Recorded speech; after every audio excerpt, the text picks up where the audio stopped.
अस्सलाम वालेकुम दोस्तों, मैं हकीम शाहनवाज और आप देख रहे हैं हमारा यूट्यूब चैनल अंबर हेल्थ केयर। और आज की इस वीडियो में बात करने वाले हैं प्रोस्टेट का बढ़ जाना। किन कारणों से, किन चीजों से ये प्रोस्टेट बढ़ जाता है पुरुषों में, और क्या इसके लक्षण होते हैं, कैसे पता चलता है और क्या इसका इलाज हो सकता है। तो 3 दवाओं का कॉम्बिनेशन आज की इस वीडियो में आपको बताने वाला हूं, जो आयुर्वेदिक दवाई है, पूरी तरीके से बगैर साइड इफेक्ट के आप प्रोस्टेट की समस्या से निजात पा सकते हैं। देखिए, प्रोस्टेट बढ़ने के जो कारण हैं, बहुत सारे कारण हो सकते हैं, जिसमें कि एक तो उम्र का बढ़ना। 50 साल से ज्यादा उम्र के लोगों में प्रोस्टेट बढ़ने की समस्या ज्यादा देखने को मिलती है।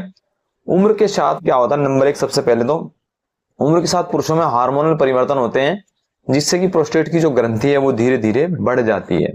तो हार्मोनल, इसके अलावा दूसरा जो होता है हार्मोन असंतुलन, यानी दो हार्मोन होते हैं, एस्ट्रोजन और टेस्टोस्टेरोन। इन दोनों का इनबैलेंस हो जाना, जिससे कि समस्या होती है, परेशानी होती है, दूसरा ये कारण होता है। तीसरा जो कारण होता है दोस्तों, वो जेनेटिक फैक्टर होता है, पारिवारिक जो इसको कहते हैं। अगर आपके फादर के अंदर ये समस्या रही है तो या दादा के अंदर, तो आपको भी होने के चांस ज्यादा रहते हैं। चौथा होता है दोस्तों इसमें जो कारण होता है वो होता है अनियमित जीवन शैली। ज्यादा देर तक आप बैठे रहते हैं, बैठने का आपका काम है, व्यायाम बिल्कुल नहीं करते, एक्सरसाइज नहीं करते, धूम्रपान ज्यादा करते हैं, असंतुलित खान पान है, अल्कोहल का ज्यादा इस्तेमाल कर रहे हैं, और बहुत ज्यादा तला भुना स्पाइसी खाना खाते हैं, तो भी आपको होने के चांस ज्यादा है। इसके अलावा जिन लोगों में पांचवी जो आदत होती है वो होती है पेशाब रोकने की आदत है, जो कि इसका पांचवा कारण, सबसे बड़ा मेजर कारण है। पेशाब अगर जो लोग रोक के बैठे रहते हैं, नहीं करते हैं समय से, तो उनको भी समस्या हो सकती है। छठा कारण इसका है संक्रमण या सूजन अगर हो गई है और उसका इलाज नहीं करा है, तो आपको प्रोस्टेट हो सकता है। अब अगर ये हो गया है तो उसके लक्षण क्या हो सकते हैं, ये जान लीजिएगा। तो आपको बार बार पेशाब आएगा, बार बार पेशाब आने का, खास करके रात में आपको बार बार पेशाब जाना पड़ेगा, बार बार आपको पेशाब आएगा, तो ये दिक्कत रहेगी। दूसरा इसका कारण पेशाब का कमजोर बहाव, यानी धार जो पेशाब की होती है वो कमजोर हो जाएगी, जिससे कि आपको, या फिर देरी से पेशाब आएगा, काफी देर तक आप बैठे रहेंगे तब आपका पेशाब शुरू होता है। तीसरा इसका कारण होता है पेशाब के बाद जो है मूत्राशय खाली नहीं होता है, थोड़ा बहुत पेशाब रह जाता है, या फिर ऐसा लगता है कि पेशाब कर लिया लेकिन पेशाब फिर भी रह गया है, मूत्राशय खाली नहीं हुआ है। और पेशाब करते समय, चौथा जो कारण है, पेशाब करते समय दर्द हो सकता है, जलन हो सकती है। पांचवा इसमें पेशाब टपक टपक कर आ सकता है, बहुत थोड़ा थोड़ा मामूली मामूली पेशाब थोड़ी थोड़ी देर बाद आपको लग सकता है। इसके अलावा आपका जो छठा जो कारण है, पेट के नीचे का जो हिस्सा है उसमें भारीपन या दबाव महसूस हो सकता है। और सातवां कारण, कभी कभी पेशाब के साथ में खून आने लगता है, ब्लीडिंग होने लगती है। ये एक बहुत ज्यादा दिक्कत होने पर होती है परेशानी। तो इसमें 3 दवाओं का कॉम्बिनेशन जो अच्छा काम करता है, लेकिन शुरुआती दौर में जब ये दिक्कत होती है उसमें ज्यादा बेहतर रिजल्ट मिलते हैं। जब ज्यादा परेशानी बढ़ जाती है, प्रोस्टेट बहुत ज्यादा बढ़ जाता है हाई लेवल पर, उस समय फिर आपको सर्जरी करानी पड़ती है, ध्यान दीजिएगा।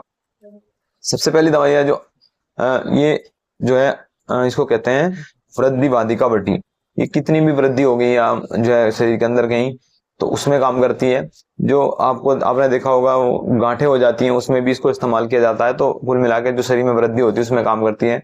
अंडकोश में वृद्धि होती है उसमें भी काम करती है। तो ये दोनों चीजों में जो मैं दवाइयां बता रहा हूँ, अंडकोश वृद्धि में भी काम करेगी और प्रोस्टेट की बीमारी में भी काम करेंगी। तो इसके अलावा दूसरी दवाई है दोस्तों, ये है काचनार गुग्गुल। ये भगंदर में भी काम करती है। इसके अलावा इस तरह की जो समस्या प्रोस्टेट, उसमें भी काम करती है। कुल मिलाकर जो शरीर में कहीं भी चिकनाई की वृद्धि हो जाती है तो उसमें उसको काटने का काम करती है दोनों दवाइयां। तीसरी दवाई है प्रोस्ट एड के नाम से, बैद्यनाथ कंपनी का मिलता है। ये मूत्र विकारों में भी काम करती है, प्रोस्टेट बढ़ गया उसमें भी बहुत अच्छा काम करती है।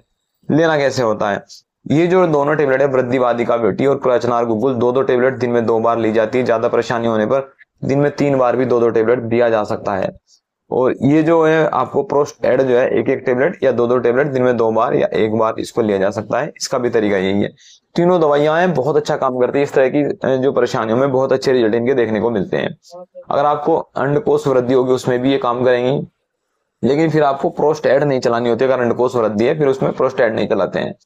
कुछ परहेज की बात कर लेते हैं। परहेज की बात, एक तो चाय कॉफी ज्यादा नहीं पीनी होती है, शराब अल्कोहल का इस्तेमाल नहीं करना होता, और बर्फ का ठंडा पानी नहीं पीना होता आपको, कोल्ड ड्रिंक वगैरह इस्तेमाल नहीं करनी होती, भुना तला भुना जो मसालेदार स्पाइसी खाना वो नहीं खाना होता है, और रेड मीट का इस्तेमाल नहीं करना है, नमक ज्यादा नहीं लेना है, शक्कर ज्यादा नहीं लेना है, अचार चटनी मिर्च और सिरका नहीं खाना है, ये चीजें इस्तेमाल नहीं करनी है, और ठंडी चीजें इस्तेमाल ज्यादा नहीं करनी है।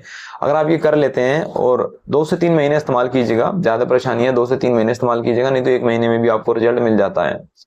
तो ये था वीडियो दोस्तों, प्रोस्टेट बढ़ जाने की समस्या, उसका कारण और इलाज को लेकर। वीडियो पसंद आने पर लाइक और शेयर जरूर कीजिएगा। अगर आप हमसे किसी भी आयुर्वेदिक या यूनानी दवाओं की कोई इन्फॉर्मेशन चाहते हैं तो दिए गए व्हाट्सएप नंबर पर व्हाट्सएप कर सकते हैं।